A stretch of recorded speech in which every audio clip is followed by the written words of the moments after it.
as a creator, you guys know that having multiple streams of revenue is obviously a great option because we cannot be depending solely on sponsored posts to pay our bills and run this thing full time. So today we're going to be talking about physical products and actually how easy it can be, contrary to what some of you may believe. So today we're here with Ro from Pietra, and I'm so excited to have you here. Ro, thanks for being here. Thank you for having me. Excited to chat. Of course. Yeah. So, I mean, for anyone who doesn't know who you are or about your business, let's just hear a little bit about that. Yeah. So my name's Ro. I'm the CEO and co-founder of Pietra. And what Pietra does is it builds the tools that allows creators to launch their own product lines. We help with sourcing the products. We help with storing the products and shipping the products to the customers that buy it. And then we also help with e-commerce and giving you an easy way to sell it across not just your website, but across your socials, et cetera. Out of curiosity, what gave you the inspiration to start this? Like, why did you actually start Pietra? Yeah, good question. I think my background before this company, I worked at Uber, and my background is in tech. And so I moved to San Francisco, and I was so floored by how much the tech community supports tech entrepreneurs, right? Where if I wanted to compete with Uber when I was at Uber, within a couple weeks, I could have had, money, an office, a team, and I'm off to the races to go compete and build the next Uber. Right. But then I'm from Toronto, and I go back home and I see my friends who are creatives and creators, and they're like, I've been trying to launch my own denim line. I'm trying to launch my sneaker brand. I'm trying to launch my own watch company. And it's taken 2 years and it's very, very difficult. Yeah. And it seems like no one's helping me. I have to learn all this myself. I just know how to make really good content. People love the stuff that I make online, but it doesn't really translate. I said, okay, we need to take a step back. These creative people, these creators that have these authentic audiences and these topics, they should be the one making the products and these brands, not these big conglomerates, right? It's like the food blogger that teaches me how to cook over the last 2 years should be launching my favorite snack food brand, not someone in a lab in, a big city. And that was like the impetus, which is like, how do we help these people? And it started with just sourcing and custom product creation. And it slowly turned into, this platform that allows you to run your entire business. And selfishly, it's because I find myself shopping more and more from creators and getting, energy from their creativity, more than, shopping from a brand that, is a big box brand, I guess. Right. I love that. That definitely is a really good story. And it's so true because I think creators have to learn how to be business owners, but owning a business where there's physical products involved is like a completely different story. I know in my own personal experience, I actually made like a planner. I had a planner made and I trying to go on like Alibaba and find the manufacturers and like get it. Oh my gosh, it was so stressful and it did take a really long time. And it's hard to, find people that are trustworthy and there's just so many roadblocks. And so I think what you guys are doing is so smart. It really like makes the barrier of entry, a lot easier for a lot of creators, which I think helps people create great products that they wouldn't otherwise be able to create. Totally. And I think, the what people don't really understand is that being a creator is a full-time job.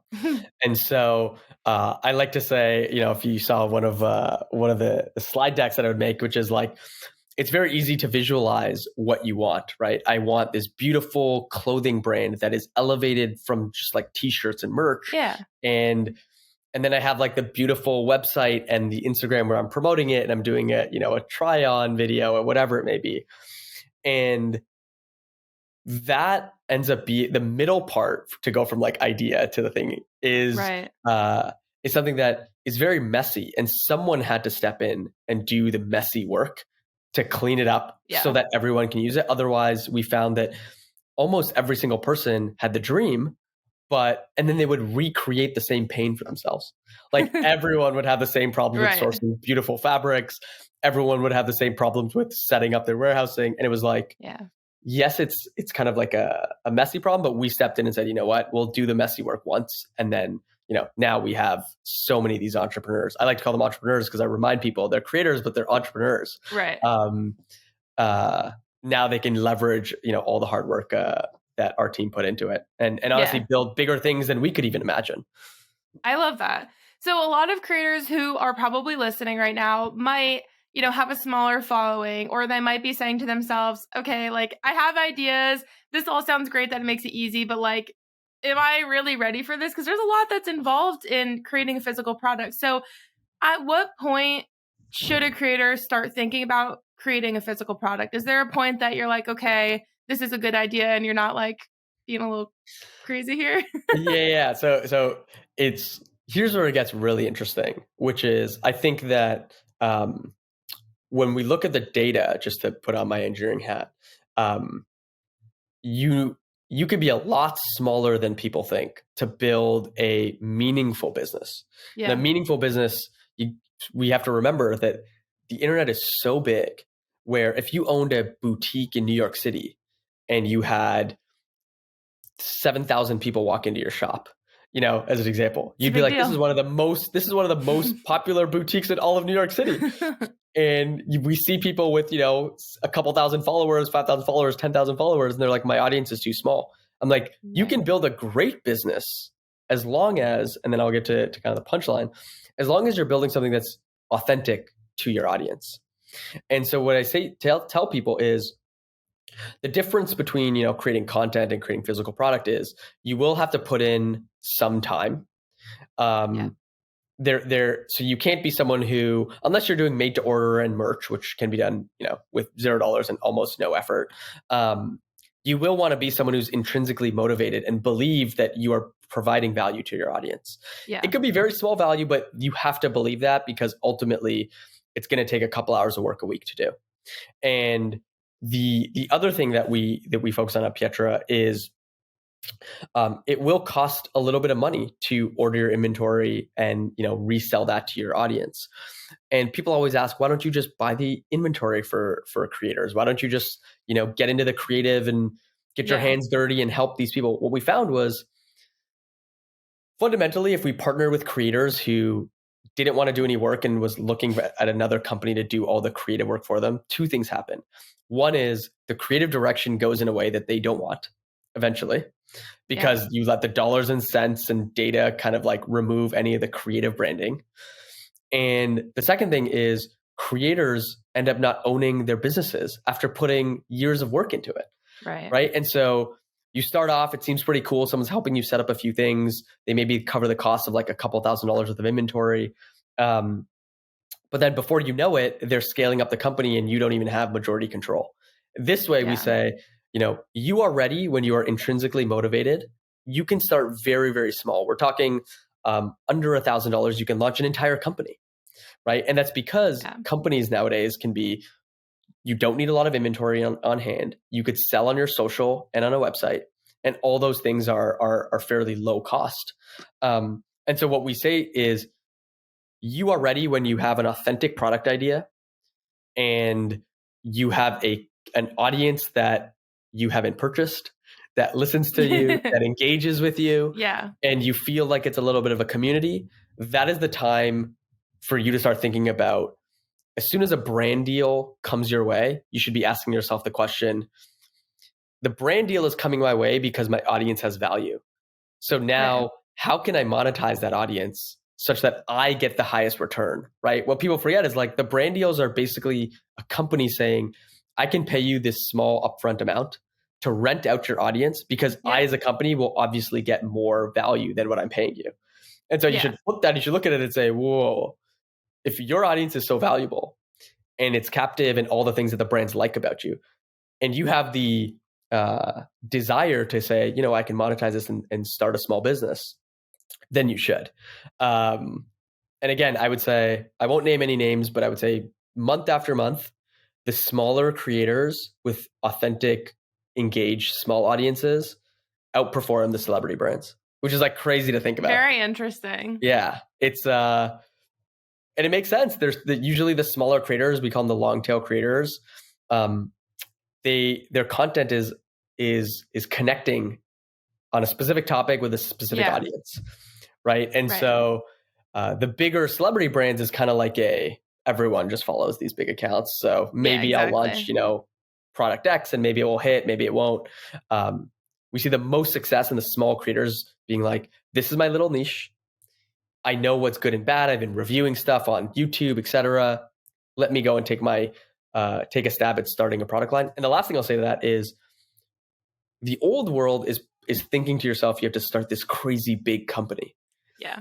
Now what we're finding is creators can be like, I'm going to start with one product, like one cool product that I'm not pressured into launching. It might take 3 months to design. It's like one beautiful pan or one variety of coffee that's ground, and then slowly build it up as their audience supports them. And I think that previously wasn't something people thought about. They're like, we need to do a big reveal of like a full coffee company that competes with Nespresso. And now I'm looking at it being like, no, like this is someone who does like cool videos on TikTok about morning routines, and you can start your business with just, a couple hundred bags of your custom blended coffee. Right. Kind of cool, right? And small scale, and then it grows with the business. So I know that's a long-winded way of saying, start small. When you're ready intrinsically, it's probably time. And don't be worried about growing your audience to be big. Couple thousand followers that are engaged with you could be enough to bootstrap a brand. I love that. So 2 things that you said that I kind of want to piggyback off of. First of all, the idea of starting with one product, doing a really, really great job with it, having people fall in love with it, and then eventually expanding from there. I read in some book somewhere, I can't remember which one it was, but how McDonald's started with like just the hamburger. And now look at McDonald's. It's like most people go to McDonald's and don't get a hamburger because there's 50 other things. But it's kind of the same thing. They did that really well. They built their audience based off of that. And then, further down the road, they were like, cool, we could expand because clearly people are already, they value us and they understand that, we can deliver a product. So that's kind of a cool way of looking at it. Yeah, exactly. Yeah, and you learn. I think the big thing that we found is creators are so good at listening to their audience and making their content reflect what their audience wants.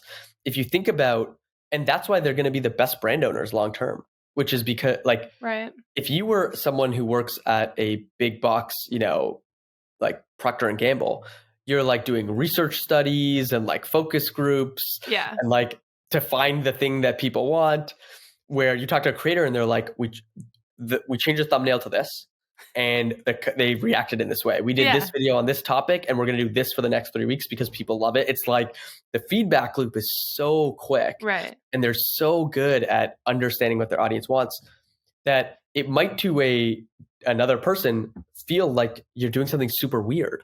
Like you launch a clothing line, but now you want to do journals. And it's like, well, it turns out like the content is evolving, the audience is evolving, and they like 2 things. So you might never think about, 2 of these products launching. Like we had someone who launched a fashion line, and then one of her product releases was a card game, right? For NYU students. It was like a Cards Against Humanity for young women called Boob Blurb for you to play with your girlfriends at a pre-drink. And you'd never realize that like someone who designed a really, really high-end fashion brand also has something in the game space with like, college women. But that's the type of thing that like I think creators are reinventing, and they have that skill set of iterating with their audience. And you would never be able to build a brand like that if you didn't have that type of skill set and you weren't that type of entrepreneur. Yeah, I mean, a lot of the creators who are creating these products, they know what their audience wants, mostly because their audience is them. So it's very easy for them to say, like, I understand what you want because I know I am you. Like, I know exactly what your needs are. I feel the same way about, when we are creating, a course or something like that. I'm like, I was this person just a couple of years ago, so I can understand exactly the things that they're struggling with. And you're right, that's something that a lot of big brands don't understand because they're so disconnected from it. Another thing that you said, though, that I think is really interesting, I like that you guys, instead of taking over and doing basically all of the legwork for creators when they are building these physical products, you're really like almost teaching them how to kind of take the reins and do it themselves. And I think that's so valuable. I think about lessons that I learned in the past 10 years of being a creator, being an entrepreneur. if I didn't do so many of the things that I did and make all the mistakes that I did, there's no way I would have the knowledge that I do now. And I think going through all of those struggles is really such an important part of the process. Again, I think about myself and what I do as a coach. I like to teach people how to read the contracts and how to negotiate the deals instead of just telling them to go get a manager.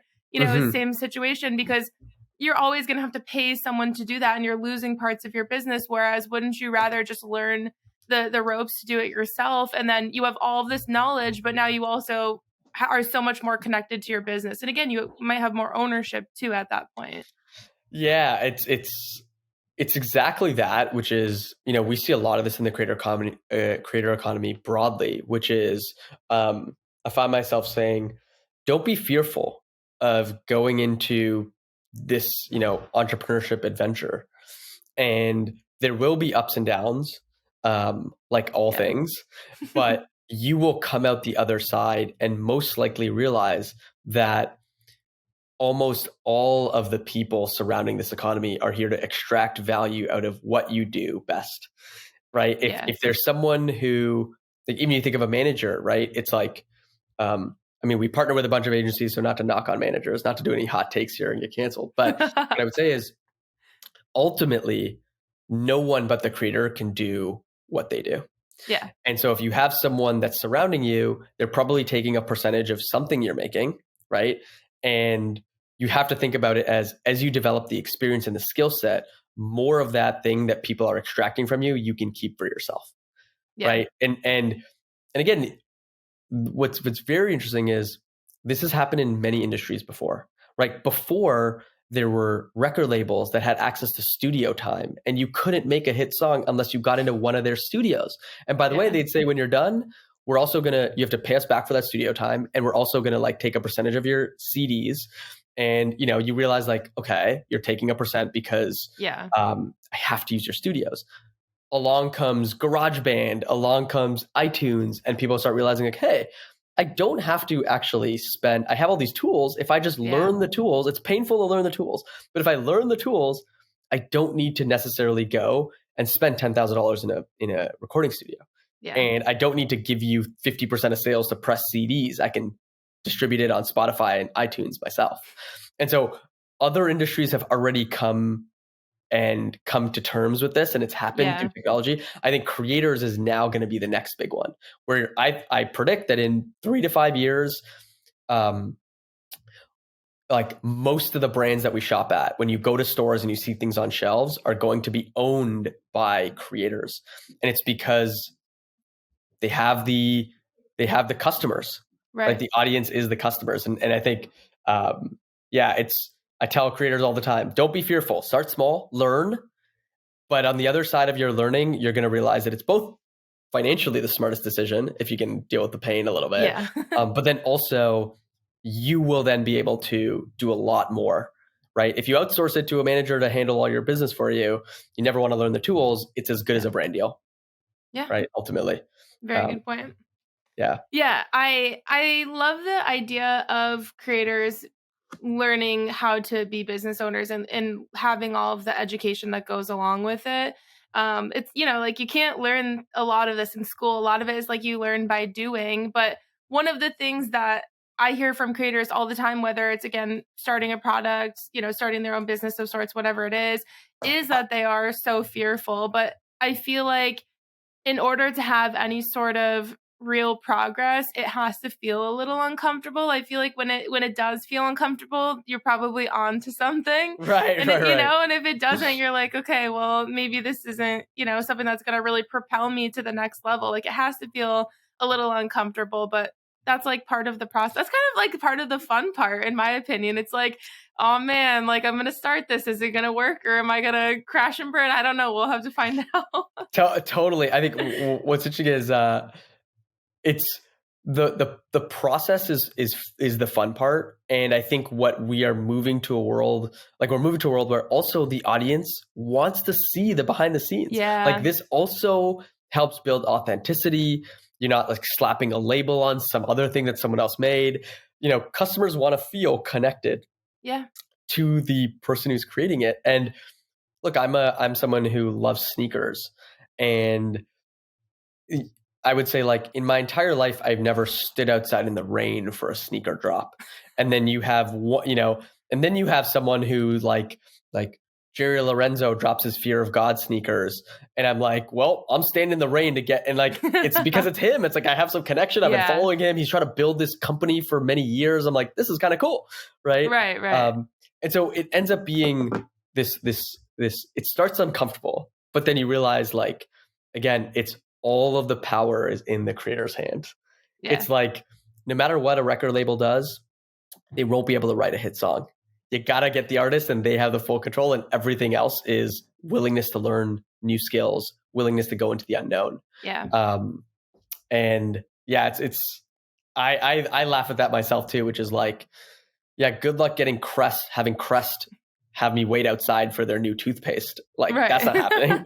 Yeah, but exactly. you could bet that if someone I follow or have been following for many years launches some like innovative, toothpaste or something, hey, there's a good chance I'm going to visit that store or like stand in line to see it. It's not.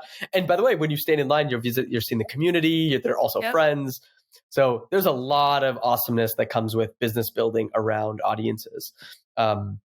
And I'm just a sucker for it. Like I have fun in those circles all the time. Yeah. I think another important thing to mention too is when you are going through this process of, again, like getting a physical product out there or offering a course or whatever it is, one thing that I had to go through that as someone who's like very go, it was difficult for me. It took longer than I thought for something to hit. And I think that's something that creators and business owners need to learn, is that it does take a lot of patience as well. Like you can use Pietra, create an incredible product. That doesn't guarantee it's immediately going to sell though. Like sometimes it's a slow burn and it might take 6 months until you hit the point that you thought you were going to hit when you first launched. I went through that with most of my products. Honestly, I kind of set these high expectations and didn't get what I expected. And it was so hard at that point not to be like, all right, this didn't work, I quit. Like, I'll just figure something else out. And that's something I'm learning in my journey, is I need to be a little bit more patient. Yeah, I think like that's like so amazing. I think every entrepreneur, you, myself, like in your head, everything is easier, cheaper, faster. And that's just the entrepreneurial spirit, it's that like optimism. And I think what we find is it's not, as you get more experienced in business and entrepreneurship, in even creating content, and you talk to even the successful people, they will also say like it didn't happen overnight. Yeah. Like we forget that, everyone's like, you just start a podcast and you'll be like Joe Rogan. It's like, not how it happens. You forget that Joe Rogan started podcasting when like Justin TV was a thing. Like it's not that he went and put in the work, right?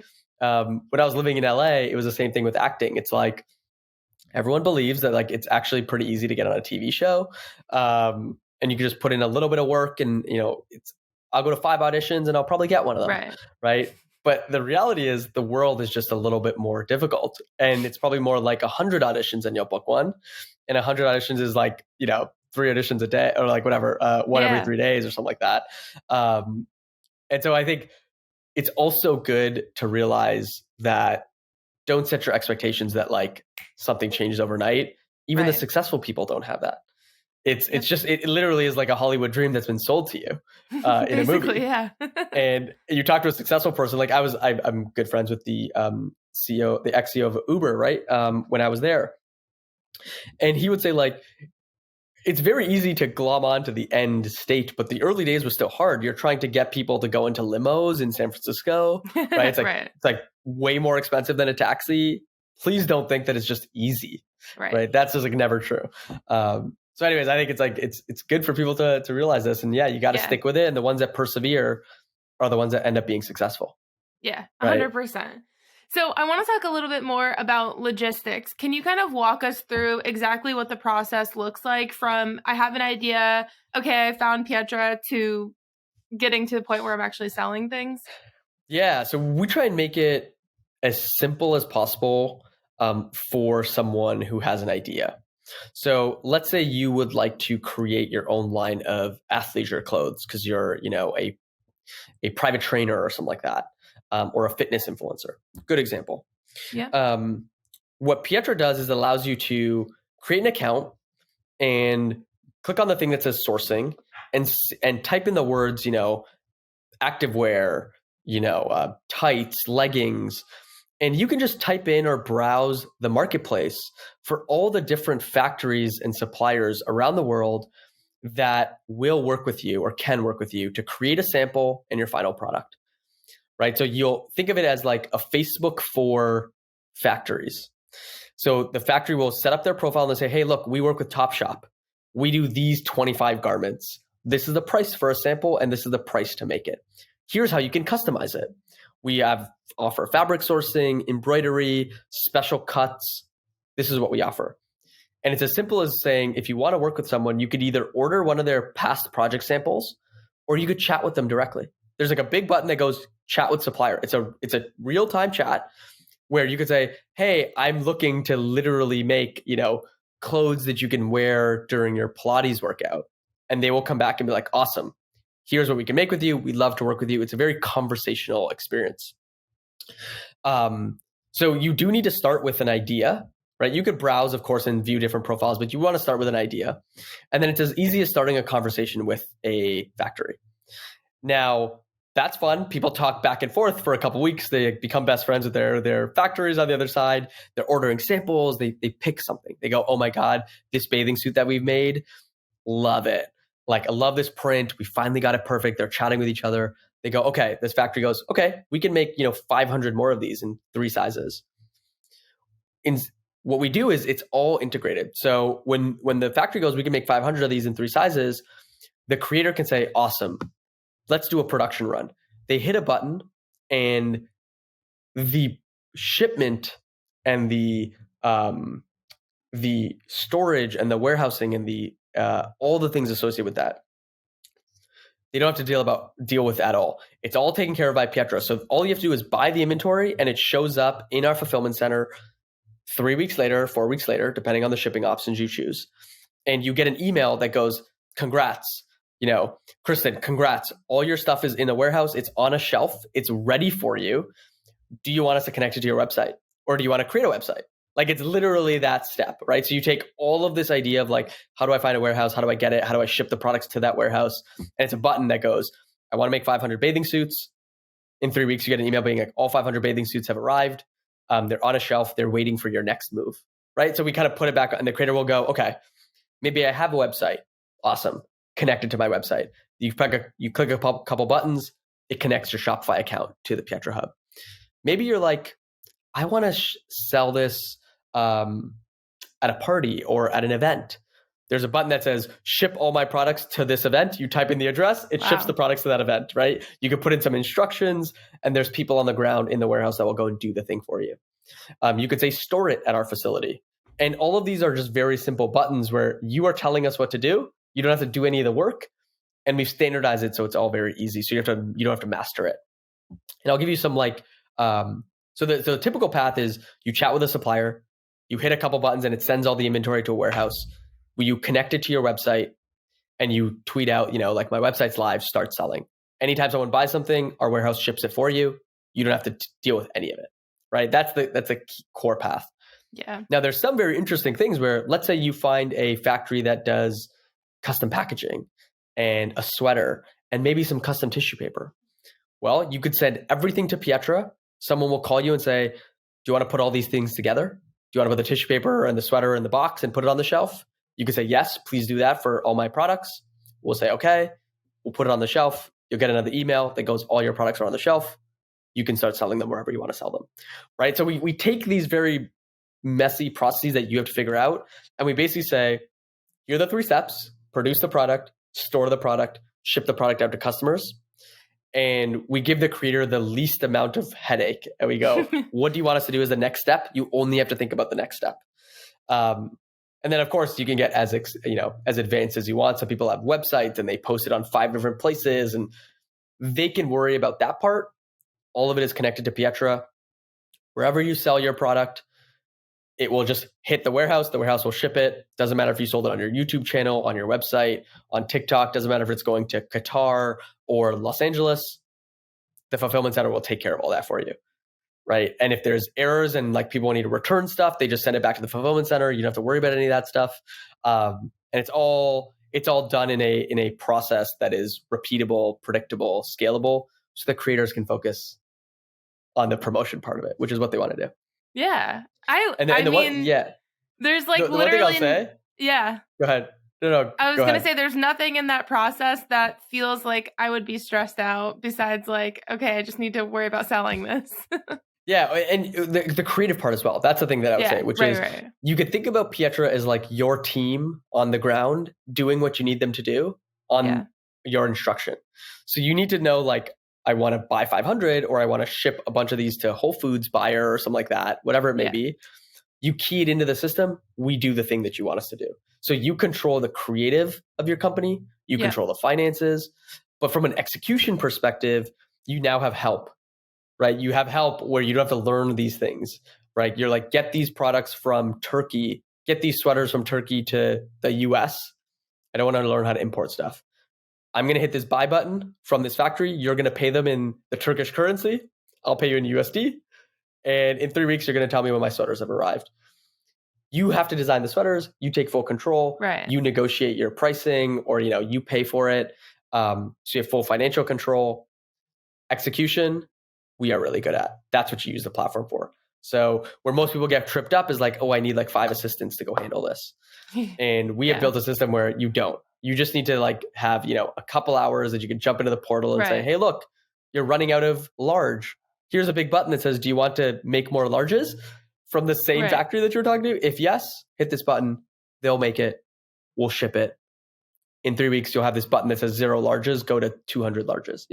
Very, very, very straightforward. So you still got to be a business owner. Yeah. Still got to use the software. You still got to know that you want to replenish, the stock as it's getting lower. But the work to replenish it goes from 3 weeks worth of work and a phone call to a factory overseas to a couple of buttons on a dashboard, which is like what we find that creators want most is like, give me some time back, make it easy for me.